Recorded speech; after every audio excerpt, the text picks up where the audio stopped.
Who there shit. So today we'll be taming the Morellatops, and here's a quick location guide just so you can find them. I've tried to make it a bit more clear than normal, and we'll see how it goes. Nice.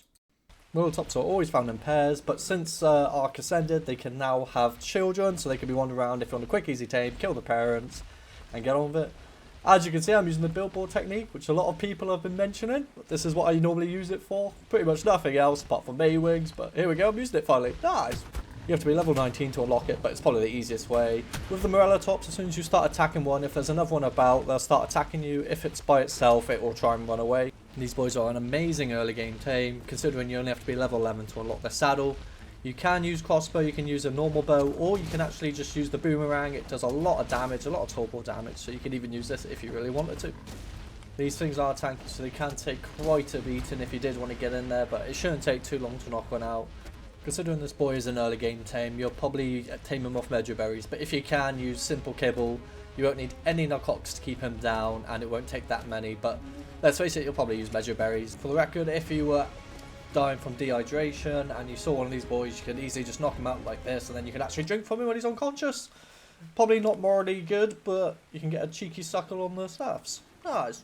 If you did decide on the kibble option, it will only take 16 and will take about 15 minutes, which isn't too bad at all. Nice. I would recommend setting up spike walls around him because there are so many predators like saber-toothed scorpions out in the wild and the old famous terror birds, which suck, so it's a good idea just to set these up and keep him safe. Before Scorched Earth on Ark Ascended, there was very few options you could do. You could only drink from him, but now you've got fill container, fill water tank, drink, and you can also use him to irrigate crops. Nice. Before we get onto that new addition, let's go through what he can do. So he can farm berries really well, like really well considering. I didn't realise how well, because obviously there's so many bushes on Scorched Earth so close together, you can actually get loads in a matter of seconds. They can get a bit of thatch as well. Wood's not their strong suit, but they can actually still collect it, and obviously they've got decent weight, so it is probably worth just carrying around. He's got 700 base weight, leveled him up twice, 850. Nice. Now you're thinking, oh, that's pretty good. But not just that, they have knockback on their attack, so they can actually fight lower, smaller creatures quite well. Also against T-Rexes, they probably won't fare that well, but they can fight scorpions, they can fight direwolves, anything smaller than them. They have the ability to knock back, so they can kill them without taking any damage, ideally.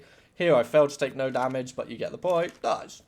Okay, moving on to the new feature, which is irrigating crops. So this boy can obviously hold a certain amount of water, 750. You can actually upgrade this to past 750, but for some reason it's a bug so far, so it'll only stay at 750 even if you upgrade it to 1000. But you can use that water to fertilize crop plots. So crop plots take 500 to do, so you will have to refill them a few times. This can be done by filling them up at water or the storms that happens. There's only a single storm that provides water, and there's another way which I'll show you at the end. Nice.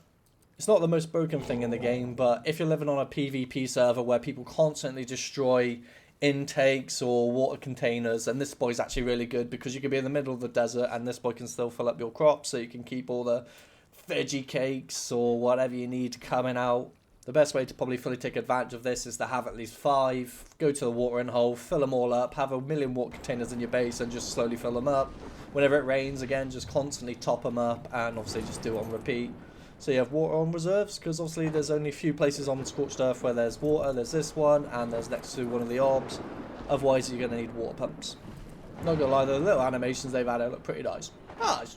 It doesn't take them too long to refill, and obviously if they're on enable irrigation, they will go straight to the crop plots after and fill them up. Nice.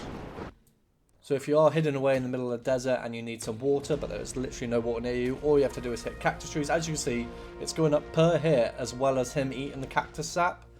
So this is really good if you need to and you're surrounded by these cactuses, because not only do you get it from just passively eating the cactus sap, if you can hoard loads and then feed them to the boys, they can also just get it from hitting it, which is really, really nice. So you have a constant water supply wherever you are. Nice!